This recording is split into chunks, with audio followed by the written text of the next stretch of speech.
হ্যাঁ, আসসালামু আলাইকুম স্যার। আমরা লাইভে চলে আসছি। আপনি শুরু করতে পারেন। আচ্ছা, থ্যাংক ইউ।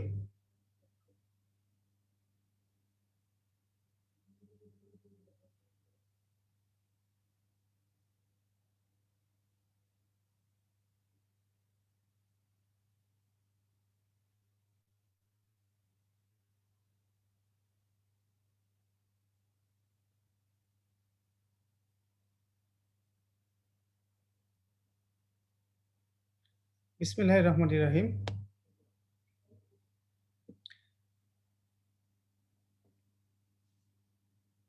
আমি আপনাদেরকে আজ স্বাগত জানাচ্ছি Bailey and Love's with lieutenant colonel Nasir এর chapter 70 large intestine.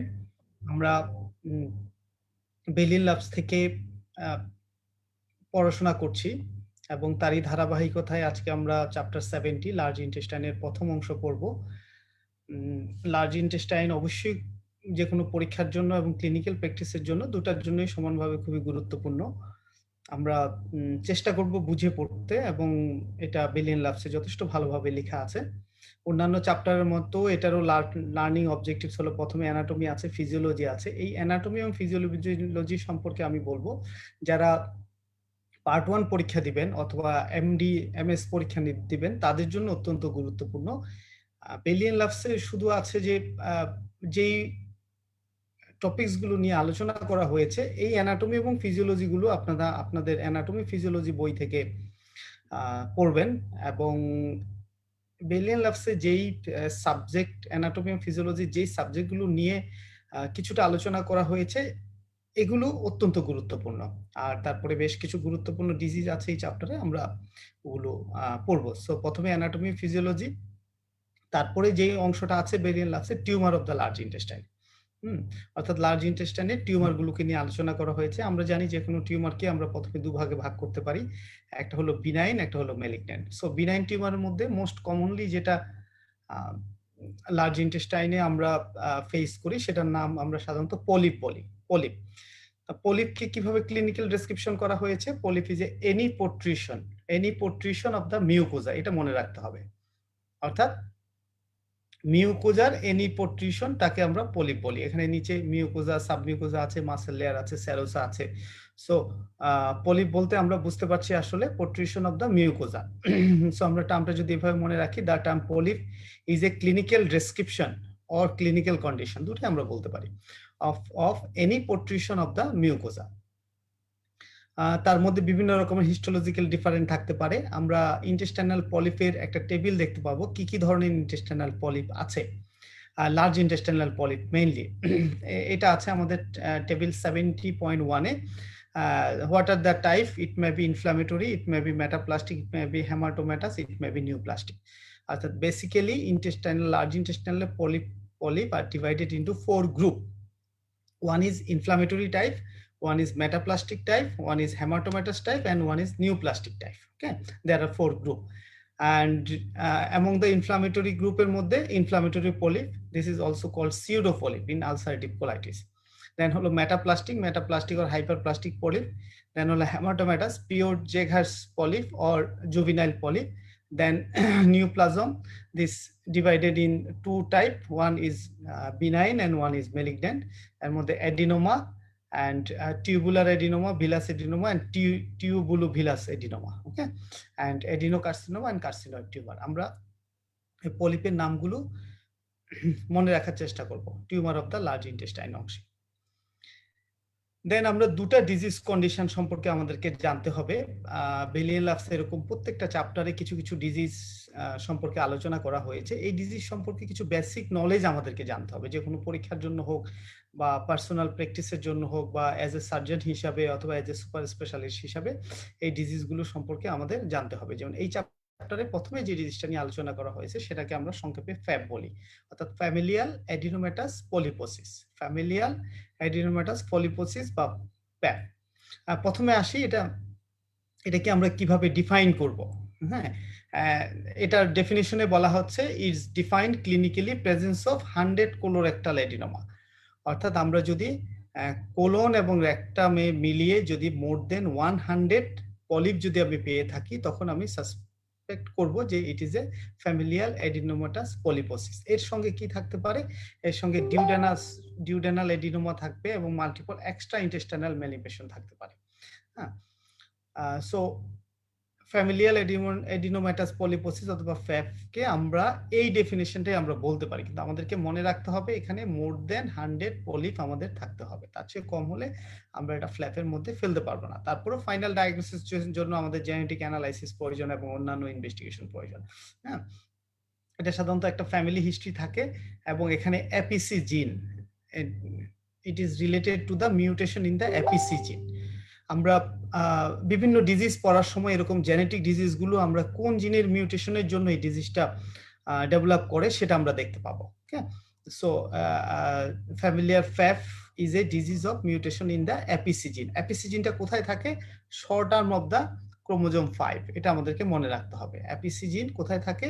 Short arm of the chromosome 5 and FAP inherited as a autosomal dominant. আমরা জানি দুভাবে এটা হয়, autosomal dominant and autosomal recessive. So FAP is a autosomal dominant.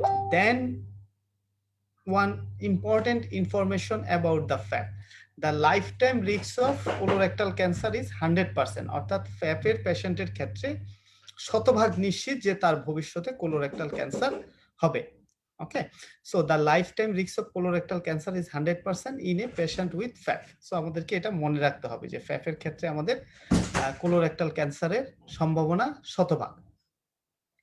আর এখানে যেটা বলা আছে যে FAP এর সঙ্গে অন্যান্য এই যে এক্সট্রা ইন্টেস্টাইনাল ম্যানিফেস্টেশন গুলো, তার নাম এখানে বলা আছে, এটা আমরা পরবর্তীতে একটা চার্ট থেকে দেখে নিব। সেই চার্টটা হলো আমাদের এখানে এই যে extra intestinal manifestation of FAP, অর্থাৎ FAP এর সঙ্গে কিছু এক্সট্রা ইন্টেস্টাইনাল ডিজিজের কিছু রিলেশন আছে, সেগুলো কি কি? এর মধ্যে আছে যেমন adenoma and carcinoma of the duodenum, stomach, small intestine, thyroid, biliary tree, then fundic gland polyp, then hepatoblastoma, then হলো ইপিডার্ময়েড সিস্ট। তারপরে এটা আমাদেরকে মনে রাখতে হবে কারণ এটা একটা গুরুত্বপূর্ণ for FAP। congenital hypertrophy of the retinal pigment epithelium, congenital hypertrophy of the retinal pigment epithelium. Then other হলো desmoid tumor, it is a connective tissue tumor, dental problem থাকতে পারে, osteoma থাকতে পারে।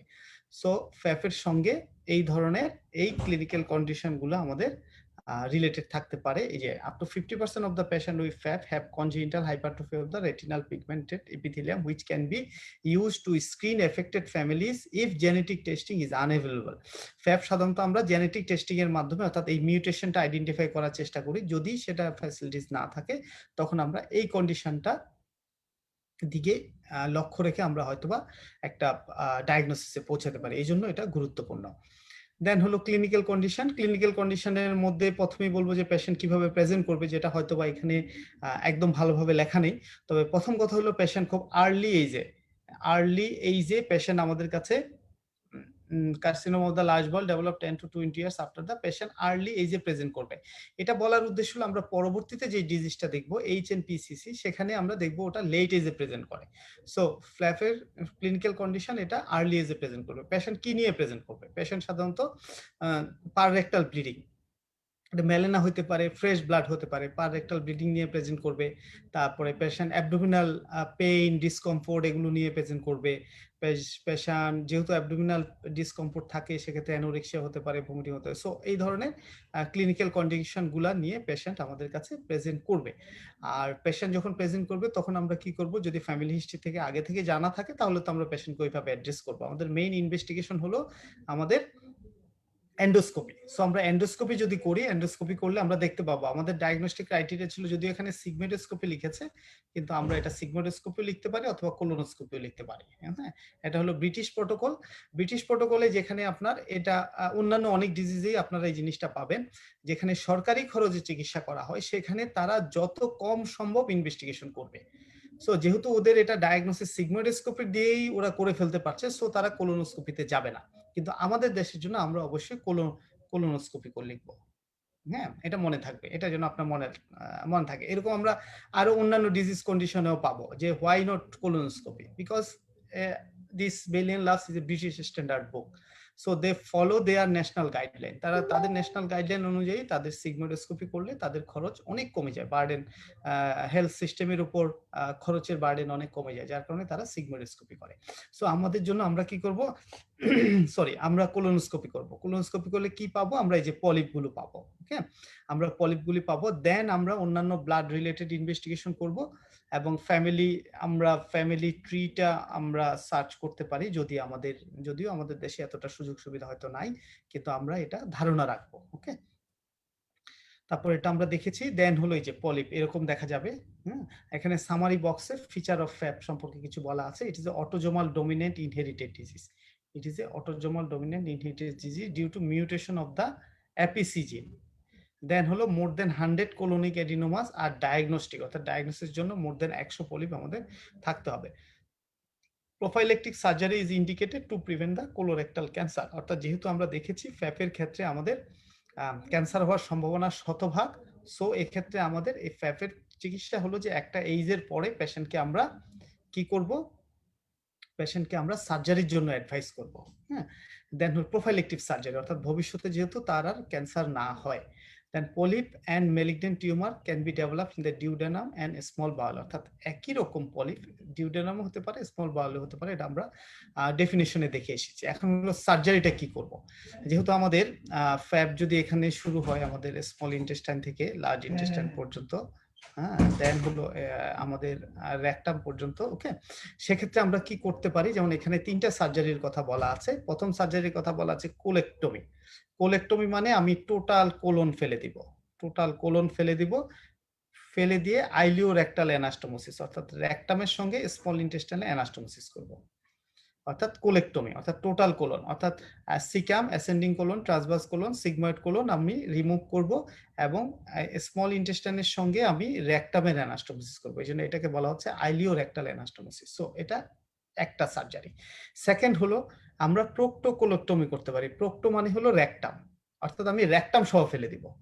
সেক্ষেত্রে আমি কি করব? আইলিও অ্যানাল অ্যানাস্টোমোসিস, অর্থাৎ আইলিও অ্যানাল অ্যানাস্টোমোসিস। এক্ষেত্রে যেটা করা হয়, আমাদের এখানে রেকটাম তৈরির জন্য একটা পাউচ তৈরি করা হয়।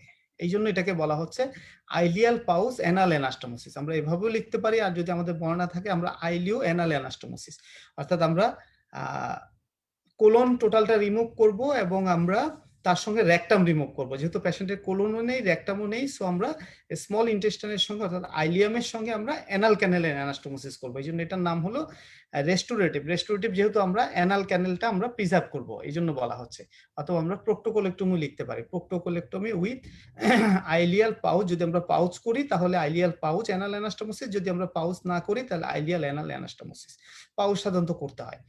আর থার্ড ধরনের সার্জারি হলো, এখানে একটু ভুল আছে, এটা হবে আসলে প্রোক্টোকোলেক্টমি। এটা প্রোক্টেক্টমি বলা আছে। প্রোক্টেক্টমি মানে হলো শুধু রেকটাম রিমুভ করা। এটা হবে প্রোক্টোকোলেক্টমি উইথ এন্ড আইলিওস্টমি, অর্থাৎ আমি এখান থেকে এখান পর্যন্ত টোটাল অ্যানাল ক্যানেল পর্যন্ত রিমুভ করে দিলাম, দিয়ে আমি এই যে স্মল ইন্টেস্টাইনটাকে আমি আইলিওস্টমি করে দিলাম। সো এটা হবে টোটাল প্রোক্টোকোলেক্টমি উইথ এন্ড আইলিওস্টমি। যেহেতু এটা পার্মানেন্ট, আমরা গতদিন পড়েছি যে স্টোমা কেমন হয়। সো এই আইলিওস্টমিটা হবে একটা এন্ড আইলিওস্টমি এবং এটা হবে একটা পার্মানেন্ট আইলিওস্টমি। আমরা ফ্যাপের জন্য এই 3টা অপারেশন মনে রাখবো এবং অন্যান্য অনেক ক্ষেত্র এই ধরনের অপারেশনগুলোর কথা আমাদেরকে মনে রাখতে হয়। সেজন্য এখান থেকেও যদি আমরা পড়ি, ভবিষ্যতে আমাদের এটা পরবর্তীতে আমাদের বিভিন্ন কাজে লাগবে। আমি বলেছিলাম যে আরেকটা ডিজিজ কন্ডিশনের কথা, সেটা হলো হেরিডিটারি নন পলিপোসিস কোলোরেক্টাল ক্যান্সার, অর্থাৎ HNPCC, এটাকে আরেকটা বলে লিঞ্চ সিনড্রোম। এইটা সম্পর্কেও আমাদের কিছু ধারণা রাখতে হবে। এটা হলো ইনক্রিজ রিস্ক অফ, এই কন্ডিশনে কোলোরেক্টাল ক্যান্সারের একটা ইনক্রিজ রিস্ক আছে। এবং এছাড়াও HNPCC রিলেটেড আরো কিছু ক্যান্সার আছে, যেমন endometrial cancer, ovary, stomach, small intestine. এবং এক্ষেত্রে আমাদের ক্যান্সার হওয়ার সম্ভাবনা হলো 80%। এটাও একটা অটোজোমাল ডমিনেন্ট ডিজিজ এবং এটার সাথে রিলেটেড হলো MLH1 এবং MSH জিন। আর এটা আমাদের প্রেজেন্ট করে হলো ডায়াগনোসিস হলো লেট এজে। ফ্যাফের সাথে আমাদের এটা ডিফারেন্স, এবং এখানে হলো 80% হলো মেলিগনেন্সির সম্ভাবনা, আর ফ্যাফে মেলিগনেন্সির সম্ভাবনা ছিল 100%। এটার একটু ডায়াগনস্টিক ক্রাইটেরিয়া আছে, আমস্টারডাম ক্রাইটেরিয়া। HNPCC কি? একটা ফ্যামিলিতে 3 or more মেম্বার এই ধরনের HNPC রিলেটেড ক্যান্সারে আক্রান্ত থাকবে। দেন হলো 2 successive generation will be affected, অর্থাৎ ফাদার সান এরকম পরপর 2টা জেনারেশনে এফেক্টেড পাওয়া যাবে, এবং অ্যাটলিস্ট 1 কোলোরেক্টাল ক্যান্সার ডায়াগনোসিস হতে হবে বিফোর দ্য 50, এবং অবশ্যই ফ্যাপকে এক্সক্লুড করতে হবে। দেন প্যাথোলজিক্যাল এক্সামিনেশন লাগবে। সো এটা আমরা মনে রাখার চেষ্টা করব, Amsterdam 2 criteria for the diagnosis of Lynch syndrome or HNPCC। এই দুটো ছোট ডিজিজ সম্পর্কে আলোচনার পর আমি এখন একটা বড় ডিজিজ নিয়ে আজকে আলোচনা করব। এটাই আমাদের আজকের আলোচনার অত্যন্ত গুরুত্বপূর্ণ অংশ, সেটা হলো কোলোরেক্টাল ক্যান্সার। যদিও মেইনলি আমরা এখানে আসলে কোলন ক্যান্সার নিয়ে আলোচনা করব, কারণ আমরা রেকটাম পার্টে রেকটাম ক্যান্সার, অ্যানাল পার্টে অ্যানাল ক্যান্সার নিয়ে আমরা বিস্তারিত আলোচনা করব। তারপরেও অনেক সময় যেহেতু এই ডিজিজটাকে সেপারেট করা যায় না, বা একই ধরনের প্যাথোলজি একই ধরনের ফিজিওলজি থাকে, সেজন্য আমরা এটাকে বেলিন লাভসে একসঙ্গে আলোচনা হয়েছে কোলোরেক্টাল ক্যান্সার। এবং এটা দেখা যাচ্ছে যে ব্রিটেনের সবচেয়ে second most common cause of cancer death, second most common cause of cancer death. আমাদের দেশেও একই রকম, আমাদের দেশেও যদি আমাদের ডাটা নেই, সো আমরা একজ্যাক্টলি বলতে পারছি না এটার বার্ডেন কেমন, তারপরেও আমরা জানি যে প্রচুর পেশেন্ট আমাদের আছে কোলোরেক্টাল ক্যান্সার রিলেটেড। দেন হলো প্যাথোলজি। প্যাথোলজির মধ্যে এটাকে আসলে আমরা 4 ধরনের দেখব, 4 ধরনের ক্যান্সার আছে, 4 ফর্ম। আমরা যদি তারপরে একটা ছবি দেখি ফিগার 70.3 তে, তাহলে দেখব আমরা 4 ধরনের ক্যান্সার কি কিভাবে কোলন ক্যান্সার হয়। কোলন যেহেতু একটা টিউবুলার স্ট্রাকচার, সো এটার ক্ষেত্রে এই ক্যান্সারটা কখনো অ্যানিউলার হতে পারে, এই যে এরকম অ্যানিউলার হতে পারে, হ্যাঁ, অর্থাৎ স্মল, অথবা এটা টিউবুলার হতে পারে অর্থাৎ লার্জ। এই অ্যানিউলার এবং টিউবুলার মধ্যে দুটাই সার্কামফারেন্সিয়াল গ্রোথ, কিন্তু এটা থিকনেসের উপর নির্ভর করে পার্থক্যটা করা হয়েছে, অ্যানিউলার এবং টিউবুলার।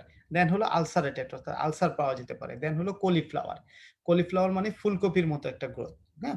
সো আমরা 4 ধরনের কোলন ক্যান্সার বা কোলোরেক্টাল ক্যান্সার আমরা দেখে থাকি। ম্যাক্রোস্কোপিক্যালি টিউমার টেক 4 ফর্ম, এবং অ্যানুলার ভ্যারাইটি যদি আমাদের থাকে, তাহলে আমরা এখান থেকে দেখতে পাচ্ছি যে আমাদের অ্যানুলার ভ্যারাইটি অথবা টিউবুলার ভ্যারাইটি যদি হয়, তাহলে এটা অবস্ট্রাকশন তৈরি করবে খুব সহজে, হ্যাঁ, যেহেতু চারপাশ থেকে এটা কনস্ট্রিক্ট হয়ে আসে, অবস্ট্রাকশন তৈরি করবে। অন্যান্য ক্যান্সারগুলো হয়তো অন্যভাবে প্রেজেন্ট করবে। আর কোন অংশে কতটুকু হয় আমরা যদি দেখি, এর মধ্যে রেকটামে হলো আমাদের 38%, সিগময়েড কোলন 28%, অর্থাৎ এটাকে আমরা আবার দুভাগে ভাগ করি, একটা রাইট কোলন একটা লেফট কোলন। রাইট কোলন হলো সিকাম, অ্যাসেন্ডিং কোলন এবং ট্রান্সভার্স কোলন, আর লেফট কোলন হলো ডিসেন্ডিং কোলন, সিগময়েড কোলন এবং রেকটাম। সো এভাবে অনেক সময় আমরা ক্লাসিফিকেশন করে থাকি। আমরা যদি এভাবে দেখি, তাহলে most common large common from the left colon, অর্থাৎ সবচেয়ে বেশি আমাদের কোলনিক ক্যান্সার হচ্ছে আমাদের লেফট কোলনে, হ্যাঁ। আর লেফট কোলনের মধ্যে আমরা মোটামুটি যতটুকু মনে রাখতে পারি, একটা অ্যারাউন্ড 45%, 38ই মনে রাখতে হবে এমন কোনো কথা নেই। মেডিকেল সায়েন্সে যে কোনো কিছু আসলে অ্যাবসুলেট না, আমরা একটা রেঞ্জ বলে সবচেয়ে ভালো হয়। সো আমরা এভাবে যতটুকু সম্ভব মনে রাখতে পারবো যে বেশি হয় হলো লেফট কোলনে। তারপর আমরা আসি স্প্রেড। যে কোনো ম্যালিগনেন্সির ক্ষেত্রে এটা আসবে যে এটা কিভাবে মেটাস্টেসিস হয় বা এটা কিভাবে স্প্রেড করে। কোলন ক্যান্সারের ক্ষেত্রে এটা হতে পারে লোকালি স্প্রেড হয়, লিমফেটিক স্প্রেড হয়, ব্লাড স্ট্রিম স্প্রেড হয় এবং ট্রান্সসিলোমিক স্প্রেড হয়। সো স্টোমাক ক্যান্সার বা এই কোলনিক ক্যান্সার আমরা দেখছি 4 ভাবে এটা স্প্রেড হতে পারে। লোকাল স্প্রেড হয়, লিমফেটিক স্প্রেড হয়, ব্লাড স্ট্রিম হয় এবং ট্রান্সসিলোমিক, অর্থাৎ আমাদের অ্যাবডোমেনের মধ্যে শেডিং হয়ে সেখানে আমরা সেভাবে আমাদের মেটাস্টেসিস হতে পারে। তার মধ্যে সবচেয়ে গুরুত্বপূর্ণ হলো লিম্ফ নোড ইনভলভমেন্ট। আমরা অনেক সময় দেখি যে ম্যালিগনেন্সির ক্ষেত্রে, বিশেষ করে এডিনোমা কার্সিনোমার ক্ষেত্রে আমাদের লিম্ফ নোড ইনভলভমেন্টটা অত্যন্ত গুরুত্বপূর্ণ হয়ে যায়, বিশেষ করে চিকিৎসার প্রোটোকল ঠিক করার জন্য। এবং আমাদের সার্জারির মান আসলে নির্ভর করে লিম্ফ নোড ডিসেকশনের উপর। সো যারা সার্জিক্যাল অনকোলজিস্ট বা ক্যান্সার সার্জারি করে, তাদের জন্য এটা হলো সবচেয়ে challenging to make a cancer surgery curative not prophylactic. আমি যেন কোনো ক্যান্সার পিছনে ফেলে না রেখে আসি। সো সেক্ষেত্রে লিম্ফ নোড ডিসেকশন বা লিম্ফ নোড ইনভলভমেন্টটা আমরা খুবই গুরুত্বের সঙ্গে দেখে থাকি, বিশেষ করে সার্জিক্যাল অনকোলজিস্টরা যারা আমরা ক্যান্সার সার্জারি নিয়ে কাজ করি। এটা হতে পারে ব্রেস্ট ক্যান্সার, এটা হতে পারে স্টোমাক ক্যান্সার, এটা হতে পারে কোলন ক্যান্সার বা কোলোরেক্টাল ক্যান্সার। প্রত্যেকটা ক্ষেত্রে আমরা যারা সার্জিক্যাল অনকোলজিস্ট, আমরা আসলে লিম্ফ নোডটা নিয়ে সবচেয়ে বেশি, কারণ এটাই হলো চ্যালেঞ্জিং পার্ট। জেনারেল সার্জন বা অন্যান্য সার্জনরা এই অংশটা নিয়ে খুব একটা বেশি ইনভলভ হতে চান না, এবং এটাই ক্যান্সার সার্জারির সবচেয়ে difficult part, lymph node dissection. তারপর সেই স্টেজিং, যে কোনো ক্যান্সারের ক্ষেত্রে আমরা জানি যে তার একটা স্টেজিং করতে হয়, আর স্টেজিং এর ক্ষেত্রে আমাদের যে কোনো ক্যান্সারের ক্ষেত্রে মোস্ট কমন স্টেজিং হলো টিএনএম স্টেজিং। এখানে টিএনএম, টিএন এবং এম স্টেজিং বলা আছে। এটার পরে আবার আমরা এগুলোকে কম্বাইন করে স্টেজ 1, স্টেজ 2, স্টেজ 3, স্টেজ 4 করে থাকি। হ্যাঁ, যেটা হয়তো এখানে লেখা নেই, এটা আমরা অন্য বই থেকে দেখে নিতে হবে। হ্যাঁ, এখানে শুধু টিএনএম স্টেজ আছে। টি স্টেজটা যেহেতু এটা একটা টিউবুলার স্ট্রাকচার কোলন, সো এখানে আছে কি মিউকোজা, সাবমিউকোজা, দেন হলো মাসেল লেয়ার, দেন সেরোসা। ওকে, সো এবং এই ধরনের ক্যান্সারগুলো সাধারণত উৎপন্ন হয় মিউকোজা থেকে। সো এটা যখন সাবমিউকোজা পর্যন্ত ইনভলভ করবে তখন এটা হবে T1, যখন এটা মাসেল লেয়ারকে ইনভলভ করবে তখন এটা হবে T2, যখন এটা সেরোসার নিচে চলে আসবে অর্থাৎ পেরিকোলিক ফ্যাট থাকে, হ্যাঁ, ওই পর্যন্ত যখন ইনভলভ করবে তখন এটা T3, আর যখন এটা সেরোসাকে ব্রিজ করবে তখন T4। আর লিভ নোডের ক্ষেত্রে N0 মানে কোনো লিভ নোড ইনভলভ নাই, 1 to 3 যদি লিভ নোড ইনভলভ হয় ইট উইল বি N1, দেন তার চেয়ে বেশি হলে N2, আর M0 M1 তো আমরা জানি। এর বাইরে টিএনএম স্টেজিং এর বাইরে কোলোরেক্টাল ক্যান্সারের জন্য আরেকটা গুরুত্বপূর্ণ স্টেজিং হলো ডিউক স্টেজিং। হ্যাঁ, এটা আমাদের মনে রাখতে হবে। হ্যাঁ, এটা অত্যন্ত গুরুত্বপূর্ণ। এটা আসলে একটা ক্লিনিক্যাল স্টেজিং, যখন আমাদের এতগুলো ক্লিনিক্যাল স্টেজিং, যখন আমাদের এত ধরনের ইনভেস্টিগেশন করার সুযোগ ছিল না, যখন সিটি স্ক্যান ছিল না, কোলোনোস্কোপি হয়তো আমরা ওভাবে করতে পারতাম না, তখন আসলে সার্জনরা এই ক্লিনিক্যাল স্টেজিংটা দিয়েই কোলোরেক্টাল ক্যান্সারের স্টেজিং করতেন, এবং সেটা দেখা যাচ্ছে যে আজ পর্যন্ত এটা অনেক সময় গুরুত্বপূর্ণ, যার কারণে এটা এখনো বেলিয়ান লাভসে আছে। হ্যাঁ, ওই সময়কার অনেক সার্জারি বা অনেক ট্রিটমেন্ট প্রোটোকল হয়তো বা বইতে নেই, কিন্তু এটা আছে। এটা এখানে এই ক্লাসিফিকেশনটা কি, এটাকে এ, বি, সি এবং ডি, এই 4টা ভাগে ভাগ করা হয়। এ মানে হলো invasion but not breaching the muscularis propria, অর্থাৎ মাসেল লেয়ার পর্যন্ত যদি আমরা এখানে দেখছি মাসেল লেয়ার ইনভলভ হলে T2 হতে পারে, সো T2 পর্যন্ত এটাকে বলা হচ্ছে এ, অর্থাৎ মাসেল লেয়ার পর্যন্ত ইনভলভ হলে। দেন হলো মাসেল লেয়ার ক্রস করে সেরোসা ক্রস করে চলে গেল কিন্তু লিভ নোড ইনভলভ হলো না, হ্যাঁ, তখন এটাকে আমরা বলছি বি। সিতে হলো লিভ নোড, আর ডিতে হলো ডিস্টেন্স মেটাস্টেসিস। আমরা 4 ভাগে ভাগ করি ডিউ ক্লাসিফিকেশন অনুযায়ী। এতে হলো up to the muscle layer, বিতে হলো যে মাসেল লেয়ার ক্রস করে আমাদের সেরোসা ইনভলভ করবে কিন্তু লিভ নোড ইনভলভ করবে না। হ্যাঁ, ব্রিচিং দ্য মাসকুলারিস প্রক্রিয়া, এতে হলো মাসেল লেয়ার ইনভলভ করবে কিন্তু মাসেল লেয়ার টোটালটা ক্রস করে যাবে না। এটা আমরা ক্লিনিক্যালি সাধারণত যদি আমরা দেখতে পারি, যদি র্যাকটামে হয়, আমরা মুভমেন্টের উপর নির্ভর করে অনেক সময় বুঝতে পারি, যেহেতু এটা ক্লিনিক্যাল ক্লাসিফিকেশন। দেন হলো যদি মাসেল লেয়ার পুরোটা ইনভলভ হয় কিন্তু লিভ নোড ইনভলভ হলো না, সরি, সেক্ষেত্রে আমরা বলবো এটা হলো বি। আর যদি লিভ নোড ইনভলভ হয় তখন আমরা বলবো সি। আর যখন ডি হবে তখন এটা হলো যখন ডিস্টেন্স মেটাস্টেসিস হবে। তারপর ক্লিনিক্যাল ফিচার কি হবে? ক্লিনিক্যাল ফিচারের মধ্যে, এবং আমি আগেও বলেছি বেলিয়ান লাভসে ক্লিনিক্যাল ফিচারগুলো পয়েন্ট আকারে দেওয়া নাই, এটা গদ্যের মতো করে লেখা। আমরা এটা পয়েন্ট আকারে মনে রাখার চেষ্টা করব, এক্ষেত্রে যদি প্রয়োজন হয় আমরা অন্য বই থেকে সাহায্য নিব। কিন্তু আমি অবশ্যই বলবো যে বেলিয়ান লাভসে একটা ডিজিজ সম্পর্কে যে যে ইনফরমেশন দেওয়া আছে এটাই সবচেয়ে গুরুত্বপূর্ণ। পরীক্ষায় এই ইনফরমেশন গুলোই জিজ্ঞাসা করা হয়, এগুলো মনে রাখলে আমাদের যে কোনো পরীক্ষা আমাদের ফেস করা অত্যন্ত সহজ হয়। সো ক্লিনিক্যাল ফিচারে কি কি বলা আছে, যে পেশেন্টের প্রেজেন্টেশন হবে লেট এজে, হ্যাঁ, অর্থাৎ 8 ডিকে বা 50, অর্থাৎ 50 ইয়ার্স এর পরে পেশেন্ট প্রেজেন্ট করবে। তারপর হিস্ট্রির মধ্যে আমরা একটা ফ্যামিলি হিস্ট্রি, হয়তো পজিটিভ একটা ফ্যামিলি হিস্ট্রি পেতে পারি। দেন হলো সিমটমের মধ্যে কি আসবে? সিমটমের মধ্যে আসবে হলো সবচেয়ে গুরুত্বপূর্ণ হলো change in bowel habit, per rectal bleeding, and then হলো symptoms of malignancy. Symptom of malignancy কি? অ্যানোরেক্সিয়া, ওয়েট লস, এনিমিয়া, এই ধরনের সিমটমস গুলো। হ্যাঁ, যেমন এই যে ডেফিসিয়েন্সি, এনিমিয়া, এবং আর কি হতে পারে? অ্যাবডোমিনাল মাস, অর্থাৎ একটা অ্যাবডোমিনে একটা সোয়েলিং নিয়ে পেশেন্ট প্রেজেন্ট করতে পারে। তাহলে ক্লিনিক্যাল ফিচারগুলো আমরা এখানে যতটুকু আছে এতটুকুই যদি আমরা সুন্দর করে লিখি তাহলে আমরা দেখবো যে অনেকগুলো ক্লিনিক্যাল কন্ডিশন হয়ে যাচ্ছে। এটা কি? এটা একটা প্রেজেন্ট করবে লেট এজে।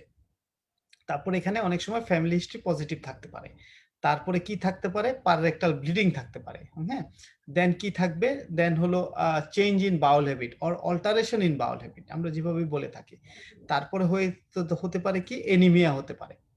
দেন হতে পারে অ্যাবডোমিনাল লাম্প নিয়ে প্রেজেন্ট করতে পারে। তার সঙ্গে আমরা ভমিটিং যোগ করতে পারি, অ্যাবডোমিনাল পেইন যোগ করতে পারি, অর্থাৎ অ্যাসোসিয়েটেড সিমটমস গুলো। এই কথার পরে আমি একটা গুরুত্বপূর্ণ জিনিসের প্রতি আপনাদেরকে দৃষ্টি আকর্ষণ করব। সেটা হলো টিউমার অফ, আমরা আগেই বলেছি কোলন ক্যান্সারকে আমরা ২ ভাগে ভাগ করতে পারি। একটা হলো cancer of the left colon এবং cancer of the right colon. এই যে এটা হলো রাইট কোলন। আমরা যদি চিন্তা করি যে রাইট কোলনে আমাদের কি হয়? রাইট কোলনে আমাদের যে ফিক্যাল ম্যাটারটা থাকে বা স্টুলটা থাকে সেটা সাধারণত লিকুইড থাকে। আর লেফট কোলনে যখন থাকে তখন এটা সাধারণত একটু সলিড বা সেমি সলিড হয়ে যায়। সো রাইট কোলনে দেখা যায় যে রাইট কোলনে যদি কোনো কারণে ক্যান্সার হয় তখন এই লিকুইডটা যেকোনোভাবেই আসলে পাস হয়ে যেতে পারে। সো পাররেক্টাল ব্লিডিং, অল্টারেশন বাউল হ্যাবিট বা অবস্ট্রাকশন এই ফিচারগুলো লেফট কোলনে বেশি হয়, যেহেতু সেখানে স্টুলটা সেমি সলিড বা সলিড হয়ে যায়। এটা আপনারা মনে রাখার চেষ্টা করবেন। লেফট কোলনের ক্ষেত্রে কি হবে? লেফট কোলনের ক্ষেত্রে এই যে alteration of Baul habit, rectal bleeding এটা অনেক বেশি পাওয়া যাবে। রাইট কোলনে হলে সাধারণত পেশেন্ট মেলেনা নিয়ে প্রেজেন্ট করবে, আর লেফট কোলনে হলে ফ্রেশ অথবা অল্টার ব্লাড নিয়ে প্রেজেন্ট করবে। আর লেফট কোলনে হলে যেহেতু এখানকার স্টুলটা একটু থিক হয়ে যায়, সো এখানে অবস্ট্রাকশন নিয়ে প্রেজেন্ট করতে পারে। আর রাইট কোলনে যেহেতু লিকুইড স্টুল, অর্থাৎ অ্যাসেন্ডিং কোলন বা সিকাম অথবা early part of the transverse কোলনে, সো এই ক্ষেত্রে অবস্ট্রাকশনটা দেরিতে ডেভেলপড হয় এবং পেশেন্ট সাধারণত এক্ষেত্রে এনিমিয়া, ওয়েট লস অথবা অ্যাবডোমিনাল লাম্প নিয়ে প্রেজেন্ট করে। সো ছোট্ট করে এই পার্থক্যটা এখানে লেখা আছে, আমরা যদি একটা খেয়াল করি এটা কমপ্লিটলি লেখা আছে, সো আমরা এটা এখানে মনে রাখার চেষ্টা করব। আপনারা যদি আমার এই কথাগুলো যদি একবারে মনে রাখেন তাহলে ভিডিওটা আবার দেখতে পারেন, দেখলে আপনারা জিনিসগুলো নিজেদের মতো করে হয়তো বেলিয়ান লাভসে এখানে লিখে রাখলেন যে রাইট কোলনের ক্ষেত্রে সিমটম কি, লেফট কোলনের ক্ষেত্রে সিমটম গুলো কি। তারপরে আসি আমরা ইনভেস্টিগেশন কি করব? ইনভেস্টিগেশনের মধ্যে অবশ্যই প্রথমে আমরা জেনারেল ইনভেস্টিগেশন যেমন ব্লাড ফর সিবিসি, দেন হলো electrolytes, complete blood count, RBC এগুলো করব। দেন আমরা আসবো হলো আমাদের ইনভেস্টিগেশন ফর ডায়াগনোসিস। আমাদের ডায়াগনোসিসের জন্য ইনভেস্টিগেশন হলো আমাদের এন্ডোস্কোপি। আমরা এখানে ইনভেস্টিগেশনকে ৩ ভাগে ভাগ করতে পারি। একটা হলো investigation for diagnosis, investigation for general assessment of the patient এবং investigation for the staging of the disease. So যে কোনো ক্যান্সারের ক্ষেত্রে আমরা এই ৩ ধরনের ইনভেস্টিগেশনের কথা সবসময় লিখতে পারি। হ্যাঁ, মনে থাকবে ১ নাম্বার হলো ফর ডায়াগনোসিস, অর্থাৎ আমাদের প্রথমে ডিজিজটা ডায়াগনোসিস করতে হবে। ডায়াগনোসিসের জন্য আমরা কি ইনভেস্টিগেশন করব? ২ নাম্বার হলো for assessment of the patient, for assessment of the patient. আর ৩ নাম্বার যে ইনভেস্টিগেশন করব সেগুলো হলো আমাদের স্টেজিং। এটা আপনারা যে কোনো মেলিগন্যান্ট ডিজিজের ক্ষেত্রে আপনারা এভাবে এটাকে পার্ট করে লিখতে পারেন। সো কোলন ক্যান্সারের জন্য আমাদের ডায়াগনোসিস ইনভেস্টিগেশন হলো এন্ডোস্কোপি। তারা আবারও কিন্তু সিগমোইডস্কোপি লিখেছে, কিন্তু আমরা এটা লিখব কোলোনোস্কোপি। এটা আমি আগেই বলেছি যে আমরা কেন কোলোনোস্কোপি লিখবো। ওকে, এটা হলো ব্রিটিশ প্রটোকল। সো আমরা কোলোনোস্কোপি করব। কোলোনোস্কোপি করলে আমরা আগে যে ডিস্ট্রিবিউশনটা দেখেছি সেটাই এখানে ছবি আকারে দেখা, অর্থাৎ এটা হলো রাইট কোলন, এটা হলো লেফট কোলন। হ্যাঁ, লেফট কোলনে বেশি হয়। হ্যাঁ, লেফট কোলনে মেলিগন্যান্সি বেশি হয়। সো আমাদের ডায়াগনস্টিক ইনভেস্টিগেশন হলো colonoscopy and biopsy, colonoscopy and biopsy. যেখানে আমাদের কোলোনোস্কোপির সুবিধা নেই সেখানে আমরা কি করতে পারি? এই এক্সরেটা আমাদের মনে রাখতে হবে, এটা সাধারণত আমাদের পরীক্ষায় থাকে। সেটা হলো, এটা হলো একটা বেরিয়াম এনামা এক্সরে। বেরিয়াম এনামা আমি আগেও বলেছি, বেরিয়াম দিয়ে যখন আমরা ইনভেস্টিগেশন করব, বেরিয়াম সোয়ালো ইসোফেগাস, বেরিয়াম মিল স্টোমাকের জন্য, বেরিয়াম ফলো থ্রো হবে স্মল ইন্টেস্টাইনের জন্য, এবং বেরিয়াম এনামা হলো আমাদের কোলন দেখার জন্য। যদি আমরা বেরিয়াম ইউজ করি তাহলে বেরিয়াম লিখবো, যদি আমরা বেরিয়াম ইউজ না করি তাহলে আমরা লিখবো contrast X-ray of, contrast X-ray of enema, contrast X-ray of contrast enema X-ray of colon, এভাবে আমরা লিখতে পারি যদি আমরা বেরিয়াম ইউজ না করি। এখন সাধারণত বেরিয়াম ইউজ করা হয় না, কিন্তু এই ইনভেস্টিগেশনটা, এই এক্সরেটা অনেক পুরনো এক্সরে, ওখানে বেরিয়াম দিয়ে করা হয়েছে। এখানে দেখেন একটা অ্যাপেল কোর অ্যাপিয়ারেন্স, এটাই সাধারণত জানতে চায়। আমরা যদি এই অংশটা দেখি, আমাদের এই যে কোলন হওয়ার কথা ছিল আমাদের আরো বেশি ধরনের এরকম ডাইলেটেড একটা অংশ, কিন্তু এখানে কি হচ্ছে, একটা অ্যাপেল খাওয়ার পরে বাকি যে অংশটা রয়ে যাচ্ছে, সেটা, সেই জন্য এটাকে বলা হচ্ছে অ্যাপেল কোর অ্যাপিয়ারেন্স। এটা দেখে আমরা আগে সাধারণত এই রকম এক্সরে করে আমাদের কে কোলন ক্যান্সার ডায়াগনোসিস করতে হতো। এখন যেহেতু কোলোনোস্কোপি, সিটি স্ক্যান, তারপরে এই যে দেখেন virtual colonoscopy, computer CT scan, MRI, এই ইনভেস্টিগেশন গুলো চলে আসছে। সো আমরা এখন আসলে ইনভেস্টিগেশন গুলোর উপর অনেক বেশি নির্ভর করি এটা ডায়াগনোসিসের জন্য। কিন্তু তাই বলে আমাদেরকে এক্স-রে ভুলে গেলে হবে না। আমরা এখনো একটা আমাদের মেডিকেল সায়েন্সকে আমরা ওই পর্যায়ে নিয়ে যেতে পারি নাই যে আমরা এক্স-রে ভুলে যাব। সো আমাদেরকে যেকোনো ডিজিজের ক্ষেত্রে, এটা আপনারা যারা ফেলোশিপ পরীক্ষা দিবেন তারাও এই জায়গাটাতে সবচেয়ে বেশি ভুল করে। হ্যাঁ? হয়তোবা আমার পোস্টিং হবে একটা উপজেলা লেভেলে, আমার পোস্টিং হবে একটা ইউনিয়ন লেভেলে, ফেলোশিপ পাস করার পরে এজ এ জেনারেল সার্জন। সেখানে তো আমি আমার সিটি স্ক্যান, কোলোনোস্কোপি করতে পারবো না। সেখানে আমার সবচেয়ে কমন যে ইনভেস্টিগেশনটা আমি করতে পারবো সেটা হলো বেরিয়াম এনামা এক্স-রে। হ্যাঁ? Barium enema X-ray. সো এই আমার বেরিয়াম এনামা এক্স-রে কথাটা আমার ভুলে গেলে হবে না। যেকোনো পরীক্ষার ক্ষেত্রে এটা এইজন্যই সবচেয়ে গুরুত্বপূর্ণ। হ্যাঁ? দেন আমি ফার্দার ইনভেস্টিগেশন করব। তারপরে হলো আমাদের সার্জিক্যাল ট্রিটমেন্ট, অর্থাৎ একটা কোলন ক্যান্সার হলো পেশেন্টকে আমরা আর স্টেজিং ইনভেস্টিগেশন গুলো সম্পর্কে বলি। আমরা বলেছিলাম যে ৩ ধরনের ইনভেস্টিগেশন, ডায়াগনোসিসের জন্য কোলোনোস্কোপি, দেন হলো অ্যাসেসমেন্ট। অ্যাসেসমেন্টের জন্য আমরা করব হলো সিবিসি থেকে ধরে, ব্লাড প্রোফাইল থেকে ধরে অন্যান্য যা প্রোফাইল আছে সেগুলো। আর স্টেজিং এর জন্য আমরা সাধারণত সিটি স্ক্যান করব। হ্যাঁ, কোলন ক্যান্সারের জন্য সিটি স্ক্যান। অথবা এখানে আরেকটা ভার্চুয়াল কোলোনোস্কোপির কথা বলা আছে। আর আমাদের ডায়াগনোসিস হলো, ডায়াগনোসিস হওয়ার পরে আমাদের ট্রিটমেন্ট প্রোটোকলের জন্য আমাদের কোলন ক্যান্সারে যেহেতু এখানে একটা অবস্ট্রাকশন তৈরি করে, সো সার্জারিটা অনেক সময় খুব গুরুত্বপূর্ণ হয়ে যায়। আমাদের নিউ অ্যাডজুভেন্ট দেওয়ার আগে আমাদের সার্জারির প্রয়োজন হয়।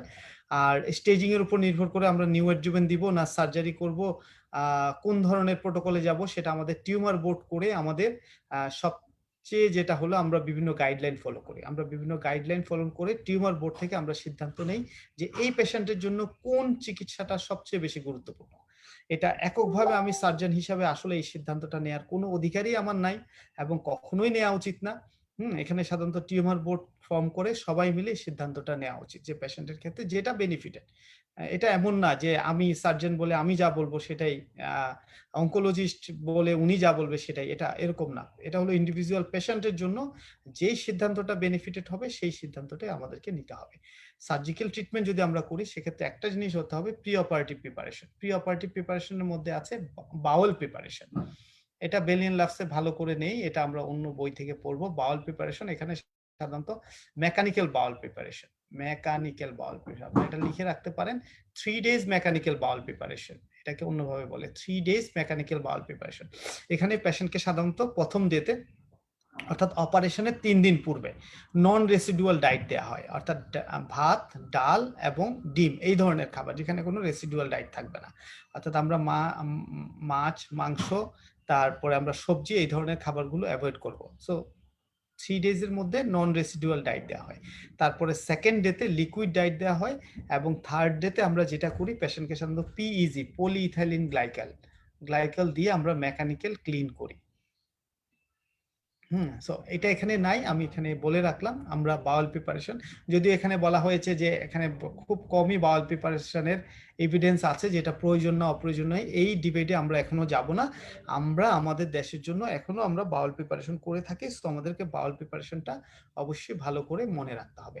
দেন হলো অপারেশনটা আসলে নির্ভর করবে যে ডিজিজটা কোথায় আছে তার উপর নির্ভর করে। আমি এখানে দুটো ছবি আপনাদেরকে বলবো আজকে, এটাই আমার লাস্ট হয়তোবা শেষ দুটা স্লাইড। আমরা এই দুটা জিনিস বোঝার চেষ্টা করব, একটা হলো রাইট হেমিকোলেক্টমি আর একটা হলো লেফট হেমিকোলেক্টমি। হ্যাঁ, আমরা দেখেছি ক্যান্সার যদি আমাদের রাইট কোলনে থাকে তাহলে আমরা করব রাইট হেমিকোলেক্টমি, ক্যান্সার যদি লেফট কোলনে থাকে আমরা করব লেফট হেমিকোলেক্টমি, আর যদি ট্রান্সভার্স কোলেক্টমি থাকে তখন আমরা অনেক সময় ট্রান্সভার্স কোলেক্টমি করতে পারি। এই দুটা সার্জারি আসলে করা হয় ভেসেলের উপর নির্ভর করে। এই যে এটা হলো সুপিরিয়র মেজেন্টিক ভেসেল, এটা হলো ইনফিরিয়র মেজেন্টিক ভেসেল। এই সুপিরিয়র মেজেন্টিকেল এটা হলো আইলিওকোলিক ব্রাঞ্চ, এটা রাইট কোলিক, এটা মিডল কোলিক। ইনফিরিয়র কোলিকের এটা হলো লেফট কোলিক ব্রাঞ্চ, এগুলো হলো সিগময়েড ব্রাঞ্চ, আর এখানে আছে সুপিরিয়র রেক্টাল ব্রাঞ্চ। তো আমরা যখন একটা ভেসেল যখন আমরা অক্লুড করব তখন যতটুকু পর্যন্ত তার ব্লাড সাপ্লাই আছে আসলে ওই অনুযায়ী আমরা সার্জারিটা করে থাকি। সো রাইট হেমিকোলেক্টমি বলে আমরা অনেক সময় বলি এটা এটা এটা এটা ফেলে দিব, এটা ফেলবো কিসের উপর ভিত্তি করে? সেটা হলো আমাদের ব্লাড সাপ্লাইয়ের উপর ভিত্তি করে। অর্থাৎ রাইট হেমিকোলেক্টমি যখন আমরা করব তখন আমরা সাধারণত এই ভেসেলটা এখান থেকে আমরা এখান থেকে রিমুভ করব উইথ লিম্ফ নোড। এটা যখন রিমুভ করা হয় তখন দেখা যাবে যে আমাদের এই পর্যন্ত সাধারণত ব্লাড সাপ্লাই থাকছে না। সো হয়তো ক্যান্সারটা আমাদের এখানে, কিন্তু আমাদের ব্লাড সাপ্লাইয়ের জন্য যেহেতু আমাদের লিম্ফোভাস্কুলার ক্লিয়ারেন্স, যে কোনো ক্যান্সার সার্জারির ক্ষেত্রে অর্থাৎ ভেসেল রিমুভ করতে হবে এবং লিম্ফ নোড, আমি আগেই বলছিলাম লিম্ফ নোড রিমুভ করা অত্যন্ত গুরুত্বপূর্ণ। এই লিম্ফোভাস্কুলার ক্লিয়ারেন্সের জন্য আমাদেরকে এই ভেসেলগুলো এখান থেকে রিমুভ করতে হয়। এখান থেকে যদি আমরা ভেসেলগুলো রিমুভ করি তাহলে আমাদের অ্যাসেন্ডিং কোলন এবং ট্রান্সভার্স কোলনের মধ্যে আমাদের আর ব্লাড সাপ্লাই থাকবে না। সো যতটুকু পর্যন্ত ব্লাড সাপ্লাই থাকবে না ততটুকু পর্যন্ত আমরা রিমুভ করব।